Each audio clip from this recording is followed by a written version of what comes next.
ព្រះអង្គគុំខឹងអីគ្រាន់តែជាពាណិជ្ជករមកពីខាងលិចម្នាក់មិនអាចធ្វើឲ្យហាងនៅកណ្ដាលប្រទេសយើងចាញ់គេបានទេលោកអានបន្តិចទៀតពេលគេលើកម្ហូបមកអ្នកជួយខ្ញុំរកកំហុសដើម្បីទាញយកមុខមាត់ហាងយើងមកវិញ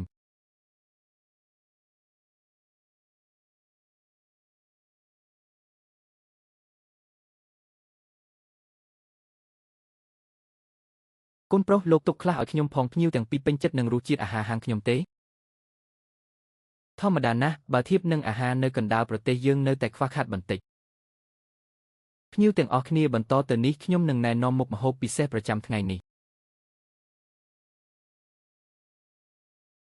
មុខម្ហូបពិសេសនឹងល្អណាស់លោកម្ចាស់ហាងលីននៅមានលាក់ទុកទៀតអាហារដែលលោកម្ចាស់លីនយកមកបង្ហាញថ្ងៃនេះធ្វើឲ្យពួកយើងស្រឡាំងកាំងអស់ហើយតាមមុខម្ហូបពិសេសនោះនឹងជាអ្វីទៅ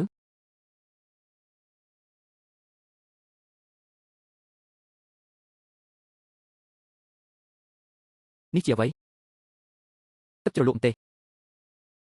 មានអ្នកណាធ្លាប់ពីឈ្មោះទឹកជ្រលក់ម្ទេសទេតើជារបស់ពិសេសពីខាងលិចទៀតឬលោកម្ចាស់លីនទឹកជ្រលក់ម្ទេសនេះត្រូវហូបយ៉ាងម៉េចយកអាហារមកនេះលោកម្ចាស់លីននេះ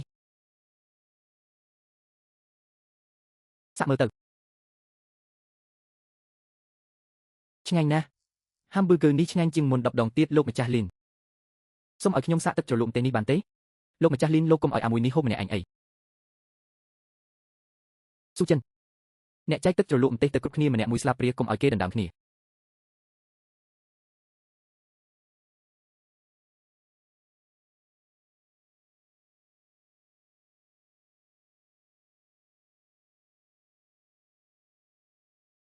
ចាំសិនចំណែករបស់គេមួយស្លាបព្រានោះរៀបការជាមួយខ្ញុំទឹកជ្រលក់ម្ទេសដែលសកន្លះ10នេះមិនដឹងលោកណាខ្លះចង់បានទេលោកម្ចាស់លីនកុំលក់សូត្រធម៌ទៀតអីប្រាប់តម្លៃមកតើត្រូវបង់ប៉ុន្មានកាក់លោកម្ចាស់លីនខ្ញុំឲ្យ5កាក់ខ្ញុំឲ្យ10កាក់ទឹកជ្រលក់កន្លះ10នេះធម្មតាគឺអ្នកណាឲ្យថ្លៃជាងគេខ្ញុំឲ្យប្រាក់ដួងមួយស្មើនឹង1000កាក់ឯណោះខ្ញុំស្គាល់គាត់នោះគឺជាម្ចាស់និកាយដាច់ណានធានប៉ាមិននឹកស្មានថា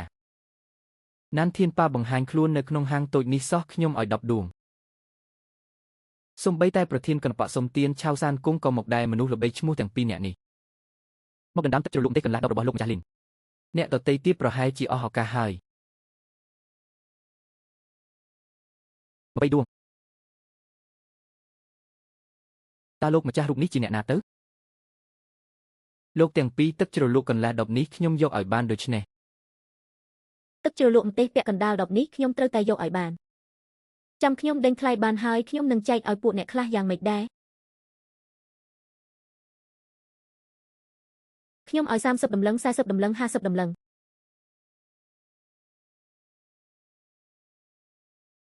ម្ចាស់ខ្សាត់ពួកយើងមិនបានយកប្រាក់មកគ្រប់គ្រាន់ទេពូយានពូនិយាយអីហ្នឹងខ្ញុំចេញមកក្រៅវាំងគ្រាន់តែដើរលេងឡាហ៊ូក៏ស្មានមិនដល់ដែរថាអ្នកនឹងចាយប្រាក់ច្រើនម្លេះលោកប្រុសតើលោកនាំប្រាក់មកមិនគ្រប់មែនទេបើអញ្ចឹងទឹកជ្រលក់ពាក់កណ្ដាល10នេះគឺខ្ញុំសូមទទួលយកដោយរីករាយហើយ50ដំឡឹង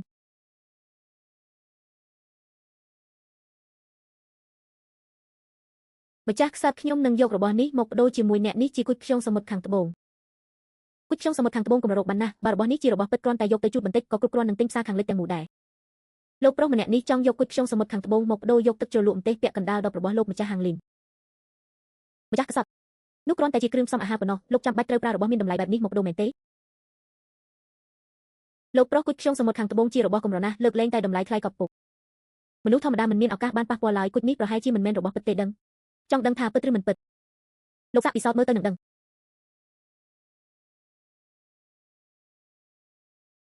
ជារបស់ពិតរស្មីបែបនេះភ្លឺចិញ្ចែងចិញ្ចែកបែបនេះនេះគឺជាគុជខ្យងសមុទ្រខាងត្បូងពិតហាក់ដូចជា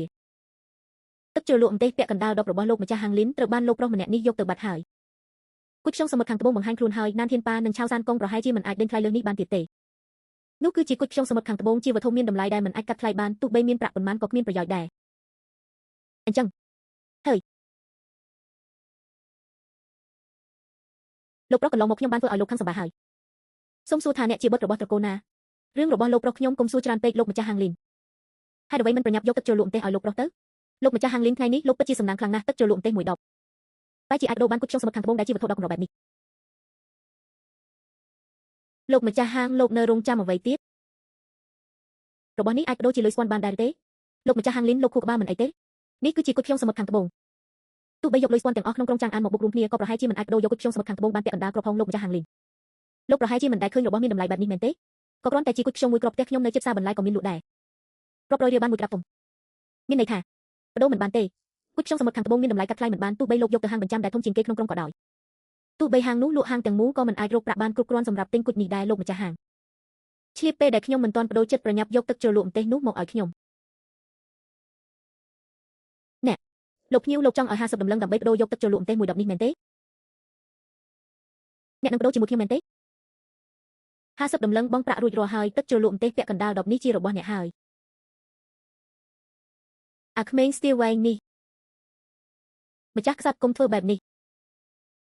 លោកម្ចាស់ហាងលីនលោកលេបថ្នាំខុសមែនទេមានគុជខ្យងសមុទ្រខាងត្បូងមិនយកបែរជាចង់បានប្រាក់50ដំឡឹងលោកម្ចាស់ហាងលីនលោកពិតជាមិនដឹងមែនឬថាគុជខ្យងសមុទ្រខាងត្បូងមានតម្លៃប៉ុណ្ណា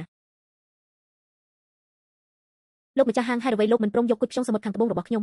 ថ្ងៃនេះលោកត្រូវតែពន្យល់ខ្ញុំឲ្យបានច្បាស់បើមិនអញ្ចឹងទេលោកជឿទេថាខ្ញុំនឹងវាយកំទេចហាងកញ្ចាស់របស់លោកឲ្យតិចលោកម្ចាស់ហាងលីនគុជខ្យងសមុទ្រខាងត្បូងនេះខ្ញុំបានពិនិត្យមើលហើយគឺគ្មានបញ្ហាអ្វីទេ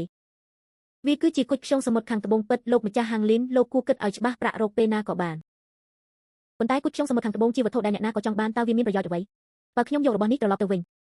មិនដឹងថាមានតម្លៃស្មើនឹងលុយស្ពាន់មួយកាក់ផងឬអត់សុំទោសលោកប្រុសខ្ញុំជាមនុស្សសាមញ្ញខ្ញុំស្គាល់តែលុយស្ពាន់ប៉ុណ្ណោះប្រាក់អាចបដូរជាលុយស្ពាន់បានប៉ុន្តែគុជខ្យងរបស់លោកមិនអាចទេលោកម្ចាស់ហាងលោកដឹងទេថាលោកបានខកខានឱកាសអ្វីខ្លះហើយម្យ៉ាងទៀតទឹកជ្រលក់ម្ទេសរបស់ខ្ញុំតើមានតម្លៃប៉ុណ្ណាទៅដែលស័ក្តិសមនឹងបដូរជាមួយគុជខ្យងសមុទ្រខាងត្បូងរបស់លោកប្រុសក៏ជាភ្ញៀវក្នុងហាងខ្ញុំដែរខ្ញុំមិនអាចឲ្យលោកខាត់បងបានទេលោកពិតជាមិនចង់បដូរជាមួយខ្ញុំមែនទេលោកភ្ញៀវលោកម្ចាស់ទឹកប្រាក់50ដំឡឹងទឹកជ្រលក់ម្ទេសនេះជារបស់លោកល្អចាំសិនគ្រឿងអលង្ការត្បូងនេះជារបស់តំណាងសេចក្តីស្រឡាញ់ដែលព្រះនាងម្ចាស់ប្រទានឲ្យបើគេរកឃើញថាបាត់ព្រះនាងម្ចាស់មិនព្រមឲ្យខ្ញុំរួចខ្លួនឡើយត្បូងនាគនឹងហងនេះយ៉ាងហោចណាស់ក៏200ដំឡឹងដែរមិនមែនអ្នកចង់បានកាក់ស្ពាន់ទេយកវាទៅដូរទៅ200ដំឡឹងលោកប្រុសត្បូងនោះគឺអ៊ីនស៊ូរឿងនេះកុំប្រាប់ព្រះនាងម្ចាស់ឲ្យសោះគ្រាន់តែដើម្បីទឹកជ្រលក់ម្ទេសកន្លះដបនោះតើវាសមនឹងដូរជាមួយទំនាក់ទំនងរបស់អ្នកនិងព្រះនាងម្ចាស់ឬអ៊ីនស៊ូព្រះបតាមិនតែងតែស្ដីបន្ទោសខ្ញុំថាធ្វើការមិនប្រយោជន៍នឹងចេះខ្ជីទេអ្នកថាអ្វីបើខ្ញុំយកទឹកជ្រលក់ម្ទេសនេះថ្វាយព្រះបតាតើអាចធ្វើឲ្យទ្រង់សប្បាយព្រះទេបានទេលោកម្ចាស់ត្បូងនេះមានតម្លៃ200ដំឡឹងអ្នកនៅចង់ដំឡើងថ្លៃទៀតទេទឹកជ្រលក់ម្ទេសជារបស់គាត់ហើយខ្ញុំសូមប្រកាសថាទឹកជ្រលក់ម្ទេសនេះជារបស់លោកប្រុសម្នាក់នេះ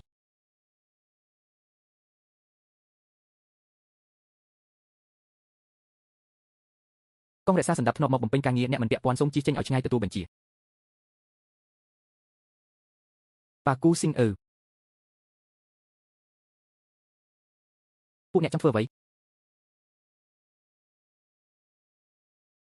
កងរក្សាសណ្ដាប់ធ្នាប់ហេតុអ្វីពួកគេមកទីនេះ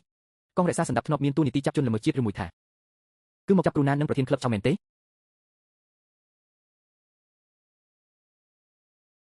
លោកមេតបស៊ូយើងទទួលបញ្ជាពីមន្ត្រីយ៉ាងឲ្យមកចាប់ខ្លួនជនល្មើសសូមលោកមេតបស៊ូកុំជ្រៀតជ្រែករឿងនេះក្មេងពីរនាក់នេះប្រព្រឹត្តបទល្មើសអ្វីពួកគេប៉ុនប៉ងធ្វើឃាតព្រះបិតុលាអ្នកថាអ្វីឪពុករបស់ពួកគេគឺជាជនល្មើសជាតិពីមុនមកត្រូវបានព្រះបិតុលាបញ្ជូនទៅដាក់គុកដោយផ្ទាល់ឥឡូវមានគេរាយការណ៍មកថាពួកគេចង់សងសឹកឲ្យឪពុកមន្ត្រីយ៉ាងបញ្ជាឲ្យយើងចាប់ក្មេងទាំងពីរនាក់នេះទៅដើម្បីសាកសួរឲ្យច្បាស់អ្នកនិយាយកុហកក្មេងទាំងពីរនេះមិនដែលទៅដល់ភូមិគ្រឹះព្រះបិតុលាផងយើងសង្ស័យថាម្ចាស់ហាងនេះលាក់ទុកជនល្មើសជាតិដោយចេតនាចាប់ខ្លួនវាឲ្យអស់ហើយបិទហាងនេះ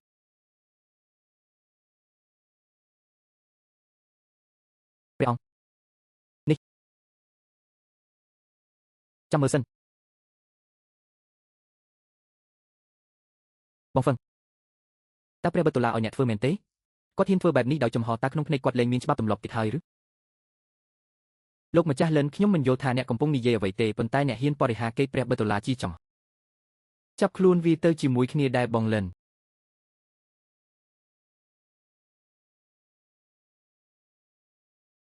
លេងដៃពូពេលហើយទឹកជ្រលក់ម្ទេសរបស់ខ្ញុំទឹកជ្រលក់ម្ទេសខ្ញុំនឹងឲ្យអ្នកដឹងពីរសជាតិទឹកជ្រលក់ម្ទេសនេះវាអ្វីទៅហេតុអ្វីឆ្ងាញ់យ៉ាងនេះ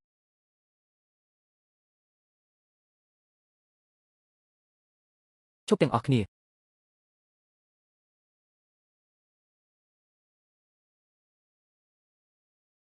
ព្រះអង្គគុំចាស់ថ្វាយបង្គំព្រះអង្គគុំចាស់គាត់ពិតជាព្រះអង្គគុំចាស់មែនឬ ព្រះអង្គគម្ចាស់គឺអញមែនទេអាទីសកលល្ងីល្ងើដែលបំផ្លាញទឹកជ្រលក់ទេខ្ញុំសូមទោសព្រះអង្គគម្ចាស់សូមទោសព្រះអង្គគម្ចាស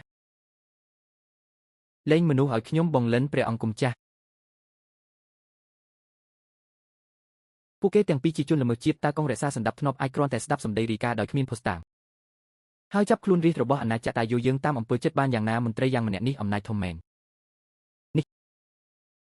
មន្ត្រីយ៉ាងប្រកាសជាមានប៉ុន្តែមិនហ៊ានដល់ថ្នាក់នេះទេគាត់ធ្វើតាមប្រហែលជាព្រះបដិលាជាអ្នកបញ្ជាមែនទេខ្ញុំបាទគ្រាន់តែធ្វើតាមបញ្ជាសូមព្រះអង្គគម្ចាស់មេត្តាអភ័យទោសឲ្យខ្ញុំបាទផងតើព្រះបដិលាគិតថាព្រះបតាខ្ញុំមិនដឹងទេដែលគាត់ប្រើអាជីវកម្មភោជនីយដ្ឋានវ៉ាន់ហ្វូដើម្បីប្រមូលទ្រព្យសម្បត្តិហើយលួចចិញ្ចឹមបាក់ពួកខ្លួនឯងព្រះបតាព្រមបិទភ្នែកម្ខាងបើកភ្នែកម្ខាងមិនមែនមានន័យថាខ្ញុំអាចអត់អន់ឲ្យលោកម្ចាស់យ៉ាងសួនជិនធ្វើអំពើអាក្រក់បាននោះទេលោកម្ចាស់ប្រហែលជាខ្លាចអាជីវកម្មហាងវ៉ាន់ហ្វូលើរបស់គាត់ត្រូវហាងថ្មីរបស់លោកលីនដណ្ដើមយកទៅទើបបានជាចិត្តណារកលេសបែបនេះចង់បិទហាងរបស់លោកលីនមែនទេព្រះអង្គគម្ចាស់មានព្រះទ័យយល់ដឹងណាស់បើសិនជាហាងវ៉ាន់ហ្វូលើរបស់គាត់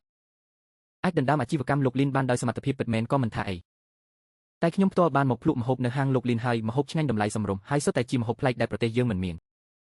ននៅហាងលោកលីនអតិថិជនចំណាយត្រឹមតែបន្តិចបន្តួចក៏អាចញ៉ាំម្ហូបសាច់យ៉ាងឆ្ងាញ់បានដែរគាត់កំពុងតែផ្ដល់ផលប្រយោជន៍ដល់ប្រជារាស្ត្រយើងព្រះអង្គគម្ចាស់ខ្ញុំដាច់ខាតមិនអនុញ្ញាតឲ្យហាងនេះត្រូវបំផ្លាញដោយសារលោកម្ចាស់ឡើយពួកឯងត្រឡប់ទៅប្រាប់យ៉ាងសួនជិនវិញថាហាងលោកលីននេះខ្ញុំជាអ្នកការពារបើគាត់ចង់ប្រឆាំងនឹងខ្ញុំក៏ឲ្យគាត់មកចុះថ្វាយបង្គំព្រះអង្គគម្ចាស់លោកលីនមិនបាច់ច្រើនពិធីទេបើគ្មានព្រះអង្គគម្ចាស់ជួយទេយើងប្រហែលជាជួបគ្រោះថ្នាក់ដោយសារពួកទាហាននោះបាត់ទៅហើយខ្ញុំសូមអរគុណព្រះអង្គគម្ចាស់ម្ដងទៀតព្រមទាំងក្មេងអ៊ឺកូវនិងឈិនអ៊ឺផងដែរគឺជាជនពៀយ៉ាងសួនជិនដែលចង់ធ្វើបាបអ្នកខ្ញុំជាម្ចាស់ផែនដីរ៉ូម៉េមិនអាចមើលឃើញប្រជារាស្ត្រត្រូវជនពៀធ្វើបាបបែបនេះបានឡើយព្រះអង្គគម្ចាស់ខ្ញុំមិនមែនជាជនជាតិដាយូទេអ្នកមកធ្វើជំនួញនៅដាយូដើម្បីផលប្រយោជន៍រាស្ត្រខ្ញុំអ្នកគឺជារាស្ត្រដាយូហើយគ្រាន់តែស្ដាយដែលរបស់ល្អបែបនេះត្រូវបំផ្លាញដោយសារពួកទាសករមិនដឹងខុសត្រូវព្រះអង្គគម្ចាស់ខ្ញុំសូមទូចសូមឲ្យព្រះអង្គជួយរកយុត្តិធម៌លោកលីនសូមក្រោកឡើងតើអ្នកមានរឿងអយុត្តិធម៌អ្វីហើយចង់ប្តឹងអ្នកណាខ្ញុំចង់ប្តឹងលោកម្ចាស់បើលោកម្ចាស់មករករឿងអ្នកទៀតខ្ញុំនឹងចាត់ការឲ្យប៉ុន្តែរឿងថ្ងៃនេះទោះជាពិតជាធ្វើដោយលោកម្ចាស់មែនក៏មិនអាចយកទោសគាត់បានដែរតែខ្ញុំប្តឹងលោកម្ចាស់មិនមែនដើម្បីខ្លួនឯងទេគឺដើម្បីក្មេងពីរនាក់ដែលត្រូវបាត់បង់ឪពុកម្ដាយរស់នៅរដ្ឋរីគ្មានទីជម្រកមិនសមហេតុផលសោះយ៉ាងសួនជិនអាចធ្វើរឿងអាក្រក់សាហាវខូខើដល់ថ្នាក់នេះព្រះអង្គគម្ចាស់តើព្រះអង្គអាចរកយុត្តិធម៌ឲ្យកូននឹងឈិនអ៊ឺបានទេគ្រាន់តែពាក្យសម្ដីក្មេងពីរនាក់នេះគឺមិនទាន់គ្រប់គ្រាន់ទេត្រូវមានភស្តុតាងផ្សេងទៀតស្អែកខ្ញុំនឹងនាំក្មេងទាំងពីរទៅផ្ទះចាស់របស់ពួកគេប្រហែលជាអាចរកតម្រុយបានរឿងកន្លងហួសទៅជាច្រើនឆ្នាំហើយតើអាចរកឃើញមែនឬត្រូវតែសាកល្បងលោកលីនបើអ្នកអាចរកភស្តុតាងច្បាស់លាស់ថាឪពុកម្ដាយក្មេងទាំងពីរពិតជាស្លាប់ដោយសារលោកម្ចាស់មែនខ្ញុំនឹងរកយុត្តិធម៌ឲ្យពួកគេហើយនឹងធ្វើឲ្យលោកម្ចាស់ទទួលទោសតាមច្បាប់ព្រះអង្គគម្ចាស់តើព្រះអង្គជួយយើងពិតមែនឬលោកម្ចាស់គាត់គឺជាសាច់ញាតិព្រះអង្គមាតារបស់ខ្ញុំបានស្លាប់អស់ជាច្រើនឆ្នាំហើយអ្នកដែលនៅក្នុងវាំងឥឡូវគឺជារាជិនីថ្មីព្រះអង្គគម្ចាស់សូមព្រះអង្គកុំសោកសៅពេកឡើយលោកលីនឥឡូវយើងមានគោលដៅដូចគ្នាលោកម្ចាស់ប៉ុន្មានឆ្នាំនេះបានចិញ្ចឹមទាហានឯកជនបង្កើតបពុះកាន់តែធំឡើងកាន់តែមិនដាក់ព្រះតីស្ដេចនៅក្នុងភ្នែកបើអ្នកអាចជួយខ្ញុំដកបន្លាក្នុងភ្នែករបស់ស្ដេចឲ្យបានខ្ញុំនឹងមិនធ្វើឲ្យអ្នកខុសបំណងឡើយព្រះអង្គគម្ចាស់រឿងក្នុងរាជការខ្ញុំមិនយល់ទេខ្ញុំគ្រាន់តែមិនចង់ឃើញឪពុកម្ដាយក្មេងស្លូតត្រង់ត្រូវស្លាប់ដោយអយុត្តិធម៌លោកលីនខ្ញុំមិនមើលមនុស្សខុសពិតមែន3ថ្ងៃទៀតខ្ញុំនឹងមកហាងអ្នកម្ដងទៀតលោកយានយើងក៏ត្រូវត្រឡប់ទៅវិញដែរព្រះអង្គគម្ចាស់ខាងនេះ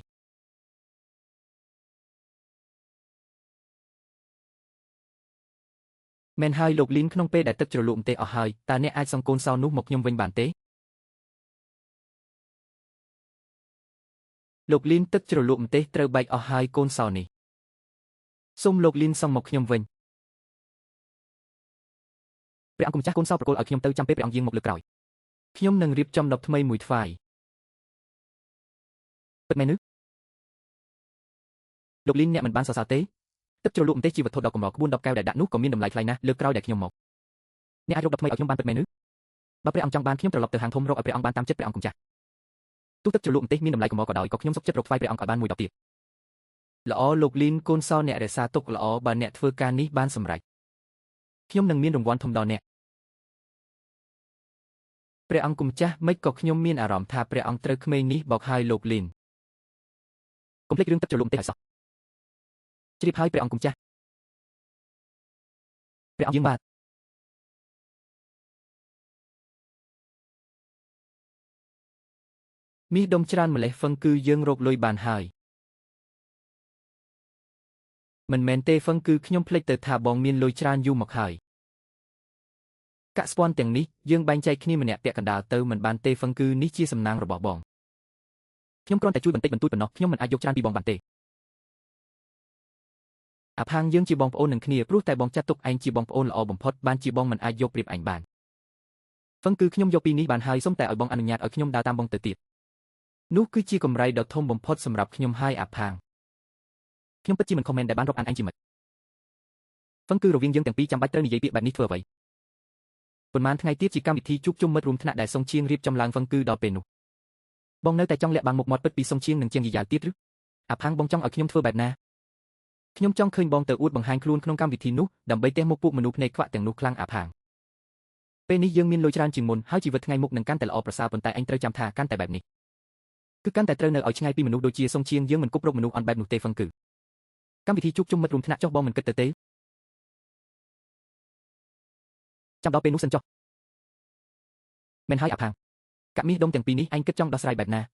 ប្រកាសជាយកទៅដូរនៅហាងលក់វត្ថុបុរាណហើយហ្វឹងគឺនៅជិតផ្ទះបងមិនមែនមានហាងមួយទេហាងនោះខ្ញុំធ្លាប់ទៅម្ដងម្ចាស់ហាងមិនល្អទេកាក់មាសតម្លៃទីផ្សារ 20000 គាត់ហ៊ានកាត់តម្លៃមកត្រឹមតែ800អានឹងវានេះមិនមែនជារករឿងកេងប្រវ័ញ្ចមនុស្សស្មោះត្រង់ទេអាផាងបើអញជឿជាក់លើខ្ញុំយកកាក់ទាំងពីរនេះមកឲ្យខ្ញុំដោះស្រាយចុះខ្ញុំស្គាល់លោកម្ចាស់ជីម្នាក់គាត់អាចឲ្យតម្លៃខ្ពស់ជាងទីផ្សារដល់ទៅ2ដងខ្ពស់ជាងទីផ្សារ2ដងចុះមិនមែនបានដល់20000ទេហ្វឹងគឺខ្ញុំដើរតាមបងប្រហែលថ្ងៃនេះរកបានដល់ទៅដល់20000បើថៅកែហាងវត្ថុបុរាណនោះដឹងប្រហែលជាស្ដាយក្រោយខ្លាំងណាស់គេចង់កាប់បំភេងមួយដុំធំតែបើជាបាត់បង់អតិថិជនធំបំផុតក្នុងជីវិតប៉ាំងស៊ីយប់នេះសម្រាប់ស្រួលទៅថ្ងៃស្អែកយើងនៅមានការងារសំខាន់ត្រូវធ្វើបងភេងបងចង់ឲ្យខ្ញុំធ្វើអ្វីខ្ញុំធ្វើតាមទាំងអស់អើកៅឈិននៅចាំបានទេថាផ្ទះរបស់ពួកឯងនៅណាអើកៅឈិនចង់ឲ្យអ្នកដែលសម្លាប់ឪពុកម្ដាយពួកឯងទទួលទោសតាមច្បាប់នេះជារឿងដែលពួកឯងត្រូវតែឆ្លងកាត់ទ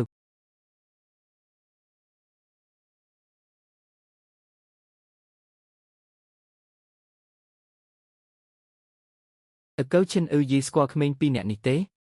េស្គាល់តាំងពីឪពុកម្ដាយពួកគេមានរឿងមកក៏មិនបានជួបគ្នាយូរហើយធំដល់ថ្នាក់នេះហើយអើកៅឈិនយីគឺជាអ្នកមីងវាង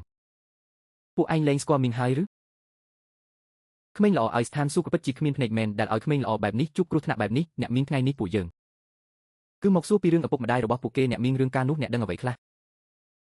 ពួកឯងសួររឿងនោះធ្វើអ្វីមីងមិនដឹងទេមីងមិនដឹងអ្វីទាំងអស់អ្នកមីងអ្នកមិនបាច់ខ្លាចទេពួកយើងមកនេះគឺដើម្បីស៊ើបអង្កេតរកអ្នកដែលសម្លាប់ឪពុកម្ដាយពួកគេមកប្តឹងទាទោសទេពួកឯងប្តឹងគេមិនឈ្នះទេពួកឯងដឹងទេថាអ្នកដែលសម្លាប់ឪពុកម្ដាយរបស់ក្មេងពីរនាក់នេះជាអ្នកណាមីងដឹងគឺពូថ្លៃរបស់ស្ដេចនិយាយតិចមកខ្លាចងាប់ព្រីយ៉ាងណាពួកឯងចង់ទៅប្តឹងពូថ្លៃស្ដេចពិតមែនឬអ្នកមីងអ្នកដឹងអ្វីសូមប្រាប់ពួកយើងមកពួកយើងទទួលបានបញ្ជាពីព្រះអង្គម្ចាស់ឲ្យមកស៊ើបអង្កេតករណីនេះអ្នកកុហកហើយព្រះអង្គម្ចាស់មានពេលឯណាមកខ្វល់ពីករណីតូចតាចបែបនេះអ្នកមីងបយ៉ាវគ្រឿងតុបតែងសក់នេះគឺជារបស់ដែលស៊ូស៊ឺដែលបានស្លាប់ទៅហើយជូនខ្ញុំអ្នករក្សាវាទុកទៅខ្ញុំជាឧត្តមសេនីយ៍យូរិននេះជាបានសម្គាល់ខ្លួនខ្ញុំអាចធ្វើជាសាក្សីបានអ្វីដែលអ្នកគ្រប់គ្រងលៀនបាននិយាយកាលពីមុននេះគឺសុទ្ធតែជាការពិតទាំងអស់អ្នកគឺជាឧត្តមសេនីយ៍ស្រីយូរិនរបស់រាជការខ្ញុំម្ចាស់សូមគោរពលោកស្រីអ្នកមីងមិនបាច់ច្រើនពិធីទេលោកស្រីនេះជារបស់ដែលម្ដាយរបស់អ្នកផ្ដល់ឲ្យ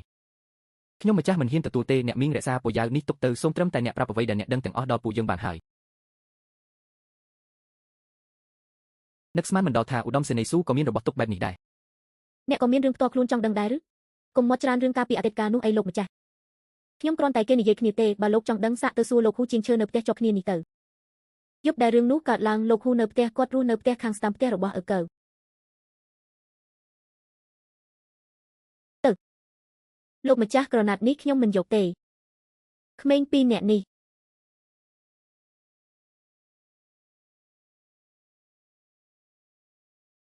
លោកស្គាល់ពួកគេទេមិនស្គាល់ទេពូហ៊ូអ្វីដែលពួកអ្នកនិយាយខាងក្រៅខ្ញុំរអស់ហើយខ្ញុំគ្មានអ្វីនិយាយជាមួយពួកអ្នកទេត្រឡប់ទៅវិញទៅលោកតាក្នុងពេលដែលយើងនិយាយនៅខាងក្រៅលោកសុទ្ធតែទាំងអស់យប់ដែលឪពុកម្ដាយរបស់អើកៅនិងឈីងមានរឿងគឺមានមន្ត្រីគូជូនៅផ្ទះជាប់គ្នានេះលោកមិនអាចថាមនុស្សសូសំលេងអ្វីសោះនោះទេកុំនិយាយផ្ដេសផ្ដាសខ្ញុំមិនស្គាល់គូជូអ្វីនោះទេយប់នោះខ្ញុំចូលដេកលក់តាំងពីយូរមកហើយលោកតាលោកជាអ្នកភូមិជាមួយឪពុករបស់អើកៅតើលោកសុខចិត្តមើលពួកគេស្លាប់ដោយសារមនុស្សអាក្រក់មែនទេចុះបើមិនសុខចិត្តឲ្យធ្វើម៉េចអ្នកដឹងទេថាអ្នកកំពុងទាស់ជាមួយអ្នកណាទោះកាត់ក្បាលប៉ុន្មានដងក៏មិនគ្រប់គ្រាន់ដែរយើងមានព្រះអង្គម្ចាស់ជាអ្នកជួយមិនបាច់និយាយថាអ្វីដែលអ្នកនិយាយជាការពិតឬអត់ទេតើអ្នកគិតទេថាបើប្រាប់ទៅនឹងកើតរឿងអ្វីគាត់ជាព្រះអង្គម្ចាស់ធម្មតាត្រូវមានគេការពារចុះពេលនោះតើមាននរណាសង្គ្រោះយើងបាន ពួកអ្នកត្រឡប់ទៅវិញទៅខ្ញុំចង់រស់នៅជាមួយប្រពន្ធខ្ញុំឲ្យបានប៉ុន្មានឆ្នាំទៀតលោកតាយើងកុំនិយាយអីពួកគាត់និយាយត្រូវហើយយើងគ្មានសិទ្ធិទៅបង្ខំអ្នកអត់ទេឡើយឲ្យយកជីវិតមកលបែងជាមួយយើងទេលោកម្ចាស់មិនមែនខ្ញុំមិនចង់ជួយទេតែប្រពន្ធខ្ញុំដេកឈឺនៅលើគ្រែត្រូវមានអ្នកមើលថែរក្សាបើខ្ញុំមានរឿងអីទៅប្រពន្ធខ្ញុ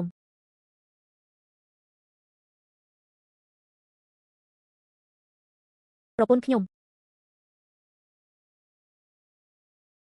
ក្តៅណាស់លោកម្ចាស់សូមលោកជួយសង្គ្រោះប្រពន្ធខ្ញុំផងឲ្យតែជួយគាត់បានខ្ញុំសុខចិត្តធ្វើអ្វីគ្រប់យ៉ាងលីហ្វឹងអ្នកចេះជំនាញពេទ្យដែរឬខ្ញុំចេះអីណាតែបច្ចេកវិទ្យាពេទ្យរបស់សម័យយើងរីកចម្រើនណាស់ព្យាបាលមនុស្សសម័យបុរាណម្នាក់ប្រហែលជាមិនពិបាកទេបងវឹងលោកតាសូមលោកជួយរៀបរាប់អាការៈជំងឺរបស់លោកយាយមកឲ្យខ្ញុំលម្អិតផងចាំថាត្រូវតែពិតប្រាកដកុំបំភ្លើឬបោកប្រាស់ឲ្យសោះផាំងស៊ឺអ្នកទៅយកក្រដាសប៊ិចមកកត់អ្វីដែលលោកតានិយាយឲ្យលម្អិតមកបងវឹងគាត់រួចរាល់ហើយលោកម្ចាស់លោកមើលចុះតើនៅពេលណាលោកតាលោកកុំបារម្ភខ្ញុំនឹងទៅរកថ្នាំដែលព្យាបាលជំងឺលោកយាយបានសូមអរគុណលោកម្ចាស់អរគុណលោកម្ចាស់លីហ្វឹងអ្នកព្យាបាលជំងឺលោកយាយបានពិតមែនឬខ្ញុំទៅសួរអ្នកជិតខាងអាការៈជំងឺរបស់លោកយាយកម្រមានណាស់គ្រូពេទ្យក្នុងក្រុងជាច្រើនអ្នកព្យាបាលមិនជីទេអាស៊ូអ្នកជឿខ្ញុំទៅជំនាញនរណាក៏ជំនាញនឹងតើឲ្យខ្ញុំជឿអ្នកយ៉ាងម៉េចលីហ្វឹងម្ហូបដែលអ្នកលក់ពិតជាឆ្ងាញ់មែនតែការធ្វើម្ហូបនិងការធ្វើពេទ្យវាខុសគ្នាដាច់ស្រឡះតើអ្នកចិត្តណាអួតនៅមុខលោកតាបើពិតជាបែបនេះមែនអ្នកត្រូវតែចូលទៅបញ្យល់លោកតាជាមួយខ្ញុំឲ្យបានច្បាស់អ្នកដឹងទេថាការលេងសើចបែបនេះលោកតាប្រហែលជាលេងជួយយើងហើយអាស៊ូអ្នកទុកចិត្តខ្ញុំចុះជំងឺលោកយាយខ្ញុំប្រកាសជាព្យាបាលបាននៅមុខខ្ញុំកុំចេះតែអួតពេករងចាំសិនអំបញ្ញមិញអ្នកហៅខ្ញុំថាអ្វីអាស៊ូអ្នកនៅទីនេះមើលថែលោកតានិងលោកយាយឲ្យល្អរងចាំខ្ញុំត្រឡប់មកវិញខ្ញុំជាមេតបរបស់រាជវាំងណាប៉ះសក់ខ្ញុំអ្នកនឹងត្រូវកាត់ក្បាលចោលហើយ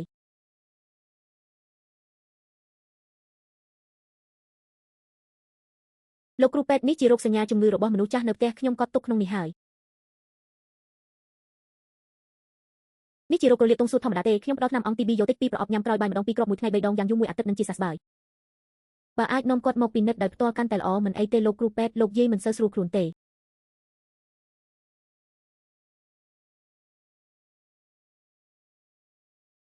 លោកលីមិនទាន់ត្រឡប់មកវិញទេ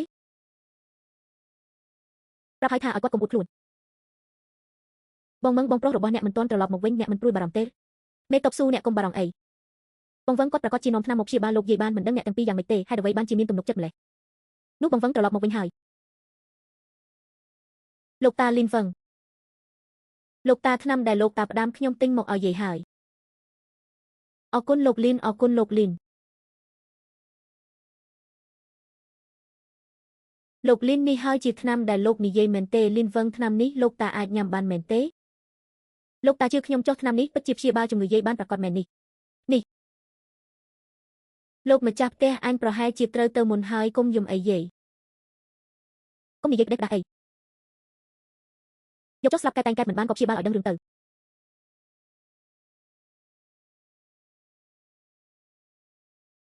ថ្នាំនេះត្រូវញ៉ាំយ៉ាងម៉េចលោកតាយកថ្នាំមកឲ្យខ្ញុំ